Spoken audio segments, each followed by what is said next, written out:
The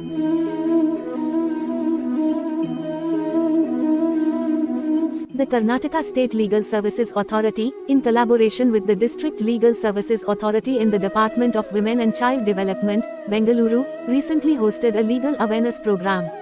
The event, titled Legal Awareness Program on Women Empowerment and Exhibition Stalls on Welfare Programs for Women and Free Health Checkup Camp for Women, aimed to educate and empower women across the state. The program was formally inaugurated by the Honorable Justice Sramati Anu Savaraman. The inaugural ceremony was held in the esteemed presence of several key dignitaries, including Sramati Drive Shalini Rajneesh, Chief Secretary to the Government of Karnataka. The guest of honor was H.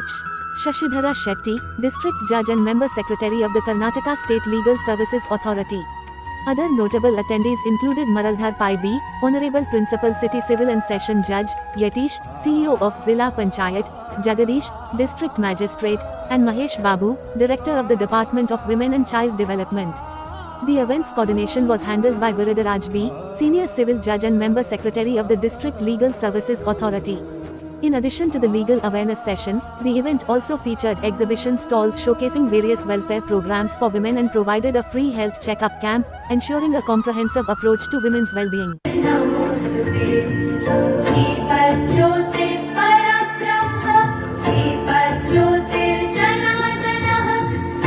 ಇಲಾಖೆ ಇವರ ಸಂಯುಕ್ತ ಆಶ್ರಯದಲ್ಲಿ ಈ ದಿನ ಮಹಿಳಾ ಸಬಲೀಕರಣ ಬಗ್ಗೆ ಕಾನೂನು ಅರಿವು ಕಾರ್ಯಕ್ರಮ ಮತ್ತು ಮಹಿಳೆಯರಿಗಾಗಿ ಇರುವ ಕಲ್ಯಾಣ ಕಾರ್ಯಕ್ರಮಗಳ ಬಗ್ಗೆ ಪ್ರದರ್ಶನ ಮಳಿಗೆಗಳು ಹಾಗೂ ಮಹಿಳೆಯರಿಗಾಗಿ ಉಚಿತ ಆರೋಗ್ಯ ತಪಾಸಣಾ ಶಿಬಿರ ಕಾರ್ಯಕ್ರಮವನ್ನು ಈ ದಿನ ಸಾಮಾಜಿಕ ಆರ್ಥಿಕ ಸ್ಥಾನಮಾನಗಳು ಸಮಾಜವೊಂದರ ಸಮೃದ್ಧಿಯನ್ನು ನಿರ್ಧರಿಸುತ್ತದೆ.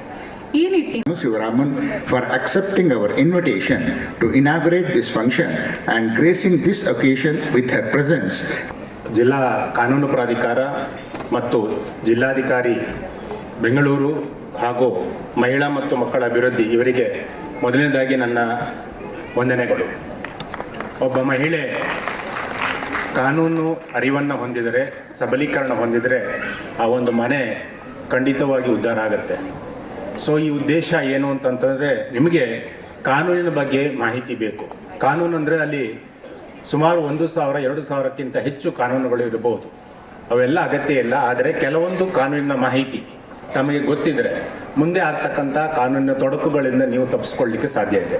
ನಾನು ಮೊನ್ನೆ ಪೇಪರ್ನಲ್ಲಿ ನೋಡಿದೆ, ಸುಮಾರು 22,000 ಅರ್ಲಿ ಪ್ರೆಗ್ನೆನ್ಸಿ ಕೇಸುಗಳು ಕಂಡು ಬಂದಿದೆ ಕರ್ನಾಟಕ ರಾಜ್ಯದಲ್ಲಿ. ಸೊ ಇದು ಸಹ ಭಾಳ, ನೀವು ಯಾವುದೇ ಜೈಲಿಗೆ ಹೋದರೆ ಆ ಜೈಲಿನಲ್ಲಿ 20 ವರ್ಷದ, 19 ವರ್ಷದ, 22 ವರ್ಷದ ಸಣ್ಣ ಹುಡುಗರು ಇರ್ತಾರೆ. ಏನು ಕೇಳಿದರೆ ಪೋಕ್ಸೋ ಕೇಸ್. ಅವರಿಗೆ ಕಾನೂನಿನ ಮಾಹಿತಿ ಇರೋದಿಲ್ಲ. POCSO case is very stringent act. ಅಲ್ಲಿ 18 ವರ್ಷಕ್ಕಿಂತ ಕಡಿಮೆ ಇರತಕ್ಕಂಥ ಒಂದು ಮಗುವಿನ ಮೇಲೆ ದೌರ್ಜನ್ಯ ನಡೆದರೆ ಅಂತಹ ಅಪರಾಧಿಗಳನ್ನು ಕೂಡಲೇ ಅವರಿಗೆ ಬೇಲು ಕೊಡೋದಿಲ್ಲ ಮತ್ತು ಕಠಿಣ ಶಿಕ್ಷೆ ಇದೆ. 10 ವರ್ಷ 20 ವರ್ಷಗಳ ಕಠಿಣವಾದ ಶಿಕ್ಷೆ ಇದೆ. Though it is a consent, ಅಲ್ಲಿ ಅವರ ಒಪ್ಪಿಗೆ ಮೇಲೆ ಅವರಿಬ್ಬರು ಓಡಿ ಹೋಗಿದ್ದಿದ್ರು ಸಹ, ಅಥವಾ ಆಕೆ ಪ್ರೆಗ್ನೆನ್ಸಿ ಆದುದಿದ್ರೂ ಸಹ, ಬಟ್ ಕೇಸ್ ಆಗೋದು ಖಂಡಿತ. ಇನ್ನೊಂದು ಏನಾಗುತ್ತೆ, ಇದರಿಂದ 15, 16, 17 ವರ್ಷದ ಸಣ್ಣ ವಯಸ್ಸಿನ ಮಕ್ಕಳು ತಾಯಂದಿರಾಗ್ತಾ ಇದ್ದಾರೆ. ಸೊ ಇದರ ಬಗ್ಗೆಯೂ ಸಹ ನಾವು ಶಾಲಾ ಕಾಲೇಜಿನಲ್ಲಿ ಮತ್ತು ನಿಮ್ಮ ಮೂಲಕ ಜನರಿಗೆ ಮಾಹಿತಿಯನ್ನು ಕೊಡಬೇಕು. ಕಾಲೇಜಿಗೆ ಅಥವಾ ಶಾಲೆಗೆ ಹೋಗೋ ಸಂದರ್ಭದಲ್ಲಿ ವಿದ್ಯಾಭ್ಯಾಸ ಮಾಡೋ ಬಗ್ಗೆ ಗಮನ ಕೊಡಬೇಕೇ ಹೊರತು ಇದರ ಬಗ್ಗೆ ಮಾಡಬಾರ್ದು. ಯಾಕಂದರೆ ಇದು ಟೀನೇಜರ್, ಅದು ಸ್ವಾಭಾವಿಕವಾಗಿ ಆಗ್ತಕ್ಕಂಥ ಅಡಾಲಸೆಂಟ್ ಏಜಲ್ಲಿ ಆಗ್ತಕ್ಕಂಥ ವಿಚಾರ. ಬಟ್ ಅವರಿಗೆ ನಾವು ಸೂಕ್ತವಾದಂಥ ಮಾರ್ಗದರ್ಶನ ಮಾಡಿದಲ್ಲಿ ಎಷ್ಟೋ ಜನರನ್ನು ನಾವು ತಡಿಲಿಕ್ಕೆ ಸಾಧ್ಯ ಇದೆ. ಇದೊಂದು ದೊಡ್ಡ ಪಿಡುಗು ಅಂತ ನಾನು ಹೇಳ್ತೇನೆ. ಅದನ್ನು ನಾವು ತಡೆಗಟ್ಟಬೇಕು. ಇವತ್ತು ಪೋಕ್ಸೋ ಕೇಸ್ಗಳು ಜಾಸ್ತಿ ನಮ್ಮಲ್ಲಿ ಪ್ರಕರಣಗಳು ಆಗ್ತಾ ಇದ್ದಾವೆ. ಇನ್ನೊಂದು ಭ್ರೂಣ ಹತ್ಯೆ ಮತ್ತು ಬಾಲ್ಯ ವಿವಾಹ, ಇವು ಸಹ ಬಹಳ ಅತ್ಯಂತ ಖೇದಕರ ವಿಚಾರ. ಹೆಣ್ಣು ಭ್ರೂಣ ಹತ್ಯೆಯನ್ನು ಮಾಡ್ತಕ್ಕಂಥದ್ದು, ಅದನ್ನು ಡಯಾಗ್ನೈಸ್ ಮಾಡುವುದು ತಪ್ಪು ಅನ್ನುವ ಕಾನೂನು ಇದ್ದರೂ ಸಹ ಎಷ್ಟೋ ಕಡೆ ಆಗ್ತಾ ಇದೆ. ಇದನ್ನು ಸಹ ತಡೆಗಟ್ಟುವ ಬಗ್ಗೆ ನಾವು ಮಾಹಿತಿಯನ್ನು ಕೊಡಬೇಕು. ಬಾಲ್ಯ ವಿವಾಹ ಮಾಡ್ತಕ್ಕಂಥದ್ದು ಇವತ್ತು ಸಿಟಿಯಲ್ಲಿಯೂ ಸಹ ಆಗ್ತಾ ಇದೆ ಅಂತ ನಮಗೆ ಮಾಹಿತಿ ಇದೆ. ಸೊ ಅದನ್ನು ಸಹ ನಾವು ತಡಿಬೇಕಾಗತ್ತೆ. ಇನ್ನು ಪ್ಲಾಸ್ಟಿಕ್ ವರ್ಜನೆ, ಈ ಸಲ world environment 2025 theme beat plastic. ಪ್ಲಾಸ್ಟಿಕ್ಕನ್ನು ಯೂಸ್ ಮಾಡ್ತಕ್ಕಂಥದ್ದನ್ನು ನಾವು ಹೋಗಲಾಡಿಸ್ಬೇಕು, ಅದನ್ನು ಮಾಹಿತಿ ಕೊಡಬೇಕು, ತಾವು ಮಹಿಳೆಯರು ಅದರ ಬಗ್ಗೆ ತಿಳ್ಕೊಂಡಿರಬೇಕು. ಯಾಕಂದರೆ ಸಣ್ಣ ಒಂದು ಉದಾಹರಣೆ ಕೊಡೋದಾದರೆ, ಹೋಟೆಲ್ನಲ್ಲಿ ನಿಮ್ಗೆ ಇಡ್ಲಿ ತಂದು ಕೊಡ್ತಾರೆ, ಸಪ್ಲೈ ಮಾಡ್ತಾರೆ. ನಾವು ಇಡ್ಲಿಯನ್ನು ಚಟ್ನಿ ಹಾಕ್ಕೊಂಡು ತಿಂತೀವಿ, ಭಾಳ ಟೇಸ್ಟ್ ಅಂತೀವಿ. ಬಟ್ ಆ ಇಡ್ಲಿ ಮಾಡ್ತಕ್ಕಂಥ ಸ್ಟೀಮಲ್ಲಿ ಒಂದು ತೆಳುವಾದ ಪ್ಲಾಸ್ಟಿಕ್ಕನ್ನು ಇಟ್ಟು ಅದರ ಮೇಲೆ ಇಡ್ಲಿಯ ಬಂದ ಎರೆದು ಆ ಇಡ್ಲಿ ಮಾಡಿಸ್ತಾರೆ. ಅದು ಪಾಯ್ಸನ್. ಸೊ ಇದ್ರ ಬಗ್ಗೆ ನಾವು ಮಾಹಿತಿಯನ್ನು ಕೊಡಬೇಕಾಗುತ್ತೆ. ನಮ್ಮ ಕಾನೂನು ಸೇವಾ ಪ್ರಾಧಿಕಾರದಿಂದ ಪ್ರತಿ ಜಿಲ್ಲೆಯಲ್ಲಿ, ತಾಲೂಕಲ್ಲಿ ನಾವು ಮಾಹಿತಿಯನ್ನು ಕೊಡ್ತಾ ಇದ್ದೇವೆ. ಈ ಬಗ್ಗೆ ಡಿಟೆಕ್ಷನ್ ಆಗಬೇಕು, ಇನ್ವೆಸ್ಟಿಗೇಷನ್ ಆಗಬೇಕು, ಕೇಸುಗಳು ಆಗಬೇಕು. ಯಾಕಂದರೆ ಜನರ ಆರೋಗ್ಯದ ಬಗ್ಗೆ ನಾವು ಬಹಳ ಕಾಳಜಿ ಹೊಂದಬೇಕಾಗತ್ತೆ. ಈ ರೀತಿ ಕಾನೂನಿನ ಅರಿವು, ಕಾನೂನಿನ ನೆರವನ್ನು ಪಡೆಯಲು ನಮ್ಮ ಕಾನೂನು ಸೇವಾ ಪ್ರಾಧಿಕಾರಕ್ಕೆ ತಾವು ಬರಬೇಕು. ಅಗತ್ಯ ಇದ್ದಲ್ಲಿ, ನಾನು ಹೇಳ್ತಿರೋದು ಎಲ್ಲರೂ ಕೇಸ್ ಮಾಡ್ಕೊಂಡು ಬರೋದಲ್ಲ, ಕೇಸ್ ಇದ್ದಾಗ ನಿಮಗೆ ಸಹಾಯ ಬೇಕಾದಾಗ ದಯವಿಟ್ಟು ನೀವು ಹಣಕಾಸಿನ ತೊಂದರೆ ಇದೆ, ಅಡಚಣೆ ಇದೆ ಅನ್ನೋ ಕಾರಣಕ್ಕಾಗಿ ಅನ್ಯಾಯವನ್ನು ಸಹಿಸುವ ಅಗತ್ಯ ಇಲ್ಲ. ನಿಮ್ಮೊಂದಿಗೆ ನಾವಿದ್ದೇವೆ, ನಮ್ಮ ಕಾನೂನು ಸೇವೆ ಪ್ರಾಧಿಕಾರ ಇದೆ, ನಮ್ಮ ಸರ್ಕಾರ ಇದೆ.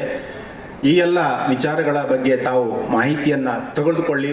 ನಮ್ಮ ಕಾನೂನು ಸೇವೆ ಪ್ರಾಧಿಕಾರದ ಬಾಗಿಲು ಸದಾ ತಮಗೆ ತೆರೆದಿದೆ ಅಂತ ಹೇಳ್ತಾ ನನ್ನ 2 ಮಾತನ್ನು ಮುಗಿಸ್ತೇನೆ. ಜೈ ಹಿಂದ್, ಜೈ ಕರ್ನಾಟಕ. ವೇದಿಕೆ ಮೇಲೆ ಆಸೀನಿರುವ ನಮ್ಮ ಗೌರವಾನ್ವಿತ ನ್ಯಾಯಾಧೀಶರಾದ ಆನರಬಲ್ ಜಸ್ಟಿಸ್ ಶ್ರೀಮತಿ ಅನು ಶಿವರಾಮನ್ ಅವರು, ಹಾಗೂ ನಮ್ಮ ಎಲ್ಲ ಗಣ್ಯ ವ್ಯಕ್ತಿಗಳು, ಈ ವೇದಿಕೆ ಮೇಲೆ ಇರುವವರು, ಮತ್ತು ನೀವೆಲ್ಲರೂ ಇವತ್ತು ಇರುವಂಥ ಕೇಂದ್ರ ಬಿಂದು. ಈ ಕಾರ್ಯಕ್ರಮ ಇರೋದು ನಮ್ಮ ಮಹಿಳೆಯರಿಗಾಗಿ. ಮಹಿಳೆಯರ ಆರೋಗ್ಯ, ಮಹಿಳೆಯರ ಸಮೃದ್ಧಿ, ಮಹಿಳೆಯರ ಕಾನೂನಿನ ರಕ್ಷಣೆ, ಈ 3 ಆಶಯಗಳನ್ನು ಇಟ್ಕೊಂಡು ಮಾನ್ಯ ನ್ಯಾಯಾಧೀಶರು ನಮ್ಮ ಜೊತೆಗೆ ಬಂದಿದ್ದಾರೆ. In another capacity Karnataka legal aid service ಅಥಾರಿಟಿಯ ಅಧ್ಯಕ್ಷರು ಕೂಡ ಅವರು ಆಗಿದ್ದಾರೆ. ನಾನು 3 ಪ್ರಸ್ತಾವನೆ ಅಷ್ಟೇ ಇಡಲಿಕ್ಕೆ ಇಷ್ಟಪಡ್ತೀನಿ. ನಮ್ಮ ಜಿಲ್ಲಾಧಿಕಾರಿ ಹಾಗೂ ಸಿಇಒಗಳು ಕೂಡ ಇಲ್ಲಿ ಇದ್ದಾರೆ. ಈ ಜಿಲ್ಲೆಗೆ ಸಂಬಂಧಿಸಿದಂತೆ ಇಲ್ಲಿ ಒಂದು ಪೈಲಟನ್ನು ನಾವು ಯಶಸ್ವಿಯಾಗಿ ಮಾಡಿದರೆ ನಮ್ಮ ಇಡೀ ರಾಜ್ಯಕ್ಕೆ ಅದು ಉತ್ತಮವಾದಂಥ ಒಂದು ಮಾದರಿಯನ್ನು ನಾವು ಕಟ್ಕೋಬಹುದು ಅಂತ ನನಗೆ ಭಾವಿಸ್ತೇನೆ. 20 ವರ್ಷ ಹಿಂದೆ 2005-6ರಲ್ಲಿ ನಾನು ಮಹಿಳಾ ಮತ್ತು ಮಕ್ಕಳ ಇಲಾಖೆಯ ಕಾರ್ಯದರ್ಶಿ ಆಗಿದೆ. ಕೆಲವ್ರಿಗೆ ನೆನಪಿದೆಯಾ? ಎಲ್ಲರಿಗೂ ನೆನಪಿದೆ. ಆವಾಗ ಈ 2 ಯೋಜನೆಗಳು ಪ್ರಾರಂಭ ಆಗಿತ್ತು. ಒಂದು ಭಾಗ್ಯಲಕ್ಷ್ಮಿ ಯೋಜನೆ, ನಮ್ಮ ಹೆಣ್ಮಕ್ಳಿಗೆ 1 ಲಕ್ಷ ಅದು ಬಾಂಡ್ ಕೊಡುವಂಥದ್ದು. ಇನ್ನೊಂದು ಡೊಮೆಸ್ಟಿಕ್ ವೈಲೆನ್ಸ್, ಕೌಟುಂಬಿಕ ದೌರ್ಜನ್ಯ ಆ್ಯಕ್ಟನ್ನು ತರಲಾಗಿತ್ತು. ಅದರಲ್ಲಿ ವಿಶೇಷತೆ ಏನಿತ್ತು ಯಾರಿಗೆ ಗೊತ್ತಾ? ಕೌಟುಂಬಿಕ ದೌರ್ಜನ್ಯ ಆ್ಯಕ್ಟ್ ಏನು ವಿಶೇಷ? ಅದು ಬಹಳಷ್ಟು 16 ಆ್ಯಕ್ಟ್ಗಳು ಇದ್ದಾವೆ. ಈ ಅಧಿನಿಯಮದ ವಿಶೇಷತೆ ಏನು? ನಮ್ಮಲ್ಲಿ ಲಾ ಯೂನಿವರ್ಸಿಟಿ ಅಂತ ಇದೆ. 10,000ಕ್ಕಿಂತ ಹೆಚ್ಚು ನಮ್ಮಲ್ಲಿ ಅಡ್ವೊಕೇಟ್ಸ್ ಈಗ ಸ್ಟೂಡೆಂಟ್ಸ್ ಆಗಿದ್ದಾರೆ. ಅವರಿಗೆ ಡಿಗ್ರಿ ಸಿಗಬೇಕಾದ್ರೆ ಒಂದು ಕಂಡೀಷನ್ ಹಾಕಿದ್ದಾರೆ ಕೇಂದ್ರ ಸರ್ಕಾರದ ಗೈಡ್ಲೈನ್ಸ್ ಪ್ರಕಾರ. ಅವರು ಹಳ್ಳಿಗಳಲ್ಲಿ ಜನರ ಜೊತೆಗೆ ಒಂದು ಸಂಪರ್ಕ ಪ್ರೋಗ್ರಾಮನ್ನು ಕಡ್ಡಾಯವಾಗಿ ಮಾಡಬೇಕಾಗಿದೆ. ನಮ್ಮೆಲ್ಲ 6,000 ಪಂಚಾಯತ್ಗಳಿದ್ದಾವೆ.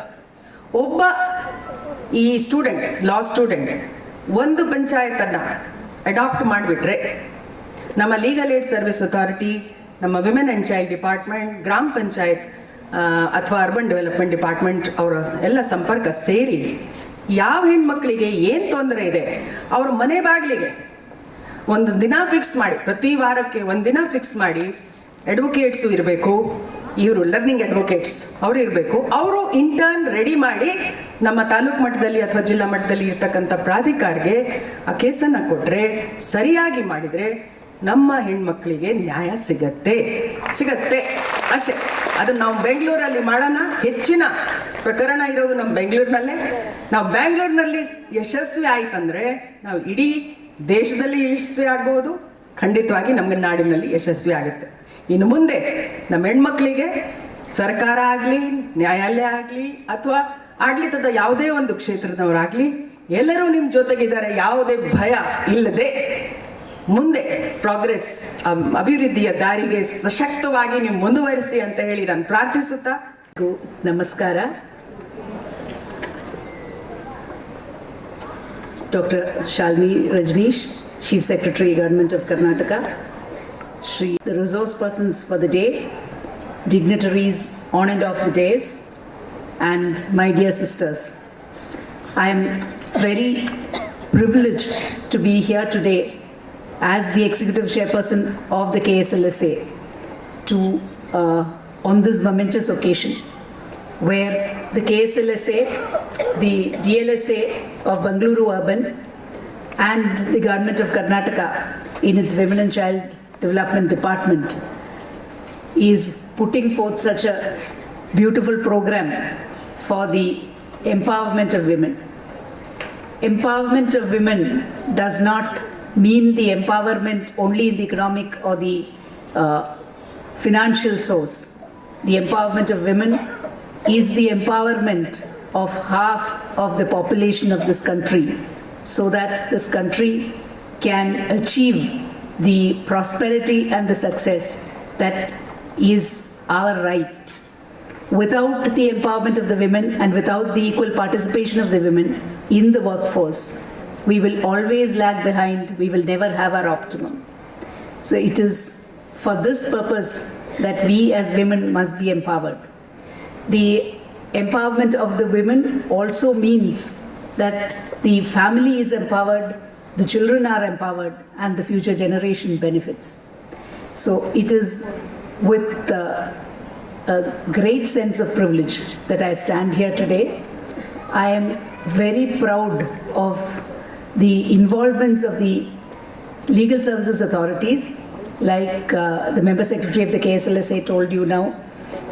Women, by the very fact that they are women, are entitled to free legal aid from the KSLSA, DLSA and the Taluk legal services committees for any problem that you may have in the legal field.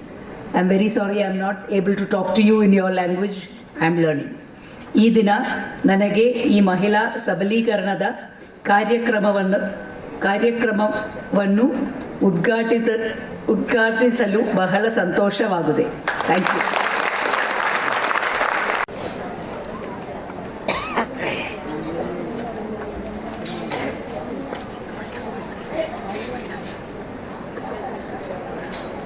ಹಸಿರು ಕಡ್ಡಿಯ ಸಿರಿ ತೋಪು ಮುಸುಕು ಮ್ಯಾಲೆ ಮಾಡಿ ಬಿಸಿಲಿಗೆ ಬೆನ್ನ ಮಾಡಿ ನಡಿಯಂಗಾಗೈತೆ.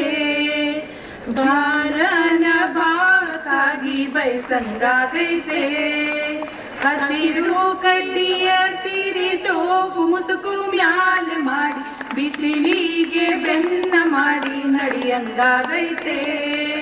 ಬಾಲನ ಭಾವಕ್ಕಾಗಿ ಬಯಸಂಗಾಗೈತೆ. ತಿಂಗಳೆರಡು ತುಂಬಿ ಬಂತು ಬಾಲ ಮಡಿಲಲ್ಲಿ ಮೂಡಿ ಬಂತು. ತಿಂಗಳೆರಡು ತುಂಬಿ ಬಂತು ಬಾಲ ಮಡಿಲಲ್ಲಿ ಮೂಡಿ ಬಂತು. ಮಿಡಿಯ ಮಾವಿನಕಾಯಿ ತಿನ್ನಂಗಾಗೈತೆ. ಮಿಡಿಯ ಮಾವಿನಕಾಯಿ ತಿನ್ನಂಗಾಗೈತೆ. ಬಿಳಿಯ ಜೋಳದ ರೊಟ್ಟಿ ಎಣ್ಣೆ ಬದನೆಕಾಯಿ ಪಲ್ಯ. ಬಿಳಿಯ ಜೋಳದ ರೊಟ್ಟಿ ಎಣ್ಣೆ ಬದನೆಕಾಯಿ ಪಲ್ಯ. ಮಾಳಿಗೆ ಮ್ಯಾಲ ಕುತ್ಕೊಂಡು ತಿನ್ನಂಗಾಗೈತೆ. ಮಾಳಿಗೆ ಮ್ಯಾಲ ಕುತ್ಕೊಂಡು ತಿನ್ನಂಗಾಗೈತೆ. ಎಳ್ಳು ಹಚ್ಚಿದ ರೊಟ್ಟಿ ಎಣ್ಣೆ ಬದನೆಕಾಯಿ ಪಲ್ಯ. ಎಳ್ಳು ಹಚ್ಚಿದ ರೊಟ್ಟಿ ಎಳ್ಳಿ ಚವಳಿಕಾಯಿ ಪಲ್ಯ. ಹೊಂಗೆಯ ನೆರಳಲ್ಲಿ ಕುತ್ಕೊಂಡು ತಿನ್ನಂಗಾಗೈತೆ. ಹೊಂಗೆಯ ನೆರಳಲ್ಲಿ ಕುತ್ಕೊಂಡು ತಿನ್ನಂಗಾಗೈತೆ. ಹರಕಲು ಮುರುಕಲು ಕರ್ಜಿಕಾಯಿ ಹಪ್ಪಳ ಸಂಡಿಗೆ ಉಪ್ಪಿನಕಾಯಿ. ಹರಕಲು ಮುರುಕಲು ಕರ್ಜಿಕಾಯಿ ಹಪ್ಪಳ ಹೆರಿಸಿಕೊಂಡು ಗಂಡನ ಪಕ್ಕದಲ್ಲಿ ಕೂತ್ಕೊಂಡು ಮುಡಿಯಂಗಾಗೈತೆ. ಗಂಡನ ಪಕ್ಕದಲ್ಲಿ ಕೂತ್ಕೊಂಡು ಮುಡಿಯಂಗಾಗೈತೆ. ನಿಂತರೆ ಸೊಂಟ ನೋಯುತ್ತೈತೆ ಕುಂತರೆ ಬೆನ್ನು ಮಲಗತೈತೆ. ನಿಂತರೆ ಸೊಂಟ ನೋಯುತ್ತೈತೆ ಕುಂತರೆ ಬೆನ್ನ ಮಲಗುತ್ತೈತೆ. ತವರಿಗೆ ಹೋಗಿ ನನಗೆ ಕೃಷ್ಣಪ್ಪ ರಾಥೋಡ್ ಕಂಕಳುದೊಣ್ಣೆ. ಶಫಿ ಉಲ್ಲಾ ಕಿವಿ ಮಷೆ.